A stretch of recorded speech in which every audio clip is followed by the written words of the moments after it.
विकास की विभिन्न प्रकार की योजनाएं हैं। ये कनेक्टिविटी की भी है, शिक्षा की भी है, स्वास्थ्य की भी है, पेयजल की भी है, आम जन से जुड़े हुए जीवन के प्रत्येक क्षेत्र में व्यापक परिवर्तन का आधार बनाने वाली योजनाएं हैं। और इसीलिए बहनों और भाइयों, हम लोग आए हैं आपसे कहने के लिए, आज बदलते हुए भारत को हम सब ने देखा है। एक नया भारत प्रधानमंत्री मोदी जी के नेतृत्व में आज हम सबको दिखाई देता है। एक भारत है, श्रेष्ठ भारत है। एक भारत श्रेष्ठ भारत के दर्शन हो रहे हैं। एक भारत श्रेष्ठ भारत इसलिए क्योंकि पिछले 10 वर्ष में भारत दुनिया की एक महाशक्ति के रूप में स्थापित हुआ है। आपने देखा होगा, भारत 5वीं बड़ी अर्थव्यवस्था बन गया है और अगले 2 वर्ष में भारत दुनिया की 3री बड़ी अर्थव्यवस्था बनेगा। 3री बड़ी अर्थव्यवस्था का मतलब भारत से बड़ी केवल 2 ही अर्थव्यवस्था तब रहेगी, एक अमेरिका की और दूसरा चीन की, और तीसरा भारत होगा। आप याद करिए, हर भारतवासी के लिए गौरव का क्षण होना चाहिए। आज विकास की नई नई योजनाएं आ रही हैं। देश के अंदर आधुनिक इंफ्रास्ट्रक्चर, हाईवे बन रहे हैं, रेलवे का संचार बिछ रहा है, रैपिड रेल चल रही है, पोर्ट बन रहे हैं, एयरपोर्ट बन रहे हैं, मेट्रो का संचालन हो रहा है, विकास के बड़े बड़े कार्य, एक्सप्रेस हाईवे भी बन रहे हैं। और जब सुरक्षा का बेहतर वातावरण होता है, तो सुरक्षा के इस बेहतर वातावरण में निवेश आता है, रोजगार का सृजन होता है, नौजवान प्लान नहीं होता है। सुरक्षा के इस बेहतर वातावरण के साथ जुड़ करके आज हम सब लोग आगे बढ़ रहे हैं। आप याद करिए, 2017 के पहले के उत्तर प्रदेश को हर दूसरे तीसरे दिन दंगा होता था। बहनों और भाइयों, इन दंगाइयों का उपचार ही डंडा है। बिना डंडे के मानेंगे नहीं। आप देख रहे होंगे, बंगाल जल रहा है, वहां की मुख्यमंत्री चुप है, दंगाइयों को शांति दूत कहती है। अरे लातों के भूत बातों से कहां मानने वाले हैं। लेकिन सेकुलरिज्म के नाम पर इन लोगों ने दंगाइयों को दंगा करने की पूरी छूट दे रखी है। पूरा मुर्शिदाबाद पिछले 1 सप्ताह से चल रहा है, सरकार मौन है। बहनों और भाइयों, इस प्रकार की अराजकता पे लगाम लगनी चाहिए। और मैं धन्यवाद दूंगा इस बात के लिए वहां की माननीय न्यायालय को, जिन्होंने वहां पर केंद्रीय बलों की तैनाती करके वहां के अल्पसंख्यक हिंदुओं की सुरक्षा की व्यवस्था करने के लिए कदम उठाया है। और आज केंद्रीय बल वहां पर तैनात है। आपने वहां की पीड़ा सुनी होगी। सब लोग मौन है। कांग्रेस मौन है मुर्शिदाबाद के दंगों पर, कांग्रेस मौन है, समाजवादी पार्टी मौन है, टीएमसी मौन है। वे धमकी पे धमकी दिए जा रहे हैं, समर्थन कर रहे हैं। बांग्लादेश के अंदर जो हुआ था उसका समर्थन कर रहे हैं बड़ी बेशर्मी के साथ। अगर उन्हें बांग्लादेश अच्छा लगता है तो उनको बांग्लादेश ही जाना चाहिए। क्यों भारत की धरती पर बोझा बने हुए हो? क्यों भारत की धरती पे बोझा बने हुए हो? हम आभारी हैं प्रधानमंत्री मोदी जी के और गृह मंत्री अमित शाह जी के, जिन्होंने वक्फ संशोधन अधिनियम को पारित करके गरीबों की जमीनों पर, सार्वजनिक जमीनों पर पड़ने वाली डकैती पर लगाम लगाने का काम इस अधिनियम, संशोधन अधिनियम के माध्यम से पारित किया है। अब ये जमीन जो वापस आएगी, बहनों और भाइयों, इसमें हॉस्पिटल बनेंगे, इनमें गरीबों के लिए मकान बनेंगे, हाई राइज बिल्डिंग बनेगी।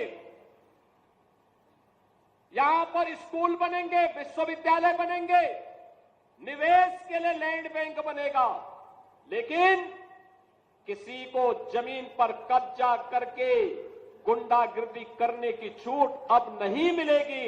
इसलिए ये लोग परेशान हैं, क्योंकि जमीन के नाम पर जो लूट थी वह रुकने वाली है और उसलिए इन लोगों को परेशानी है। परेशानी इस बात को लेकर के कि अब गुर्गे खाली हो जाएंगे, तो पहले जो जनता को लूटते थे इनको अब भय है कि इनके द्वारा पाले गए गुर्गे कहीं भस्मासुर हुए तो कहीं अब इन्हीं को न लूटने लग जाएं। इनके द्वारा अकूत संपत्ति जो अर्जित की गई है उसी पर डकैती न डालने लग जाए। इसलिए उस भय के कारण ये वक्त के नाम पर जनता को बेवकूफ बनाने का काम कर रहे हैं, जनता के आंखों में धूल झोंकने का काम कर रहे हैं, गुमराह करने का काम कर रहे हैं। लेकिन गुमराह होने की आवश्यकता नहीं। हमें देश के संविधान पर, बाबा साहब भीमराव अंबेडकर के द्वारा बनाए गए संविधान पर विश्वास करना है, विकास की प्रक्रिया के साथ जुड़ना है और विकास की प्रक्रिया का ही परिणाम है। मैं देख रहा था हरदोई के अंदर, हरदोई जनपद में प्रधानमंत्री आवास योजना और मुख्यमंत्री आवास योजना में 1,15,000 परिवारों को एक एक आवास प्राप्त हुआ है। अनुमान करिए इतने गरीब परिवारों को इससे पहले की सरकारें क्या कर रही थी 75 वर्षों तक, 70-75 वर्षों तक कर क्या रहे थे। लेकिन गरीब को आवास नहीं दे पाए थे, शौचालय नहीं दे पाए थे, उनको कोई सुविधा नहीं दे पाए थे। आयुष्मान का कार्ड में भी देख रहा था, आयुष्मान का कार्ड जब मिल रहा था उत्तर प्रदेश के अंदर 10 करोड़ लोग आयुष्मान भारत की सुविधा का लाभ ले रहे हैं। और मैं भी देख रहा था एक बहन जी को जब उन्हें आयुष्मान का कार्ड मिला उनके चेहरे पर एक नई चमक थी कि अगर कभी दुर्भाग्य से कोई बीमार हुआ परिवार में, ये कार्ड उसमें उनका संबल बनेगा। लेकिन इससे पहले क्या कर रहे थे, पिछली सरकारें कर क्या रही थी, क्या कांग्रेस कर रही थी 60 वर्षों तक, क्या समाजवादी पार्टी कर रही थी जब कई बार उन्हें सरकार बनाने का अवसर प्राप्त हुआ। इसका मतलब इनको विकास से कोई मतलब नहीं था, ये प्रदेश में केवल अपने परिवार का विकास करने के लिए आए थे, इनको जनता जनार्दन के विकास से कोई मतलब नहीं था। और आज तो विकास भी है और विरासत भी है।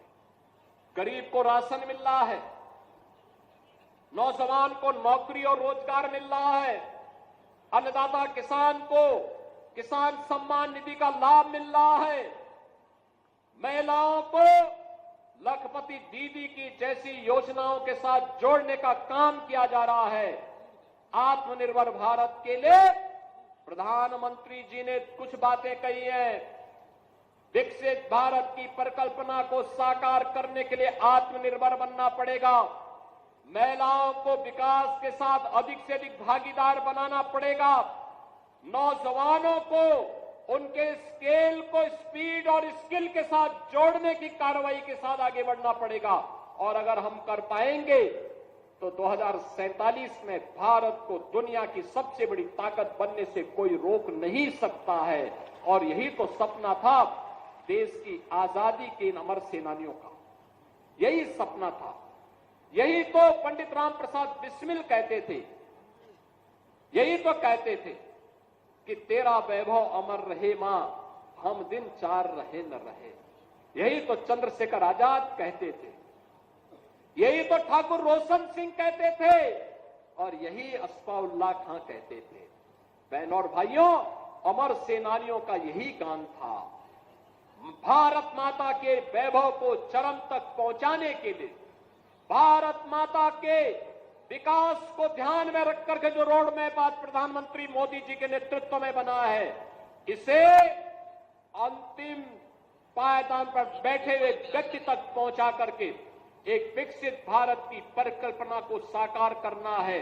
और इसलिए आवास भी है, शौचालय भी है, दवा के लिए आयुष्मान का कार्ड है, कमाई के लिए रोजगार की व्यवस्था भी है और अभी सरकार ये व्यवस्था करने जा रही है कि गरीबी रेखा के नीचे जीवन यापन करने वाले प्रत्येक परिवार को हम लोग सभी सुविधाओं से आच्छादित करने का कार्य भी करेंगे और परिवार के एक सदस्य को नौकरी और रोजगार के साथ जोड़ने का काम भी करेंगे।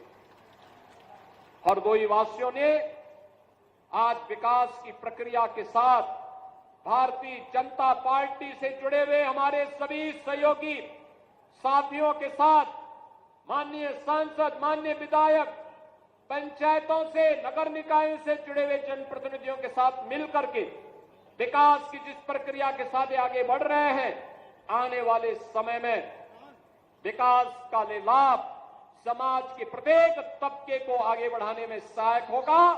एक बार फिर से मैं आज के इस अवसर पर राजा नरपत सिंह की स्मृतियों को नमन करते हुए भारत माता के उन सभी अमर सपूतों को जिन्होंने देश की आजादी के लिए अपना बलिदान दिया था, उनकी स्मृतियों को नमन करता हूं।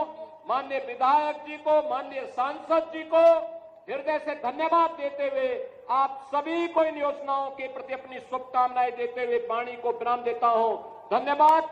जय हिंद,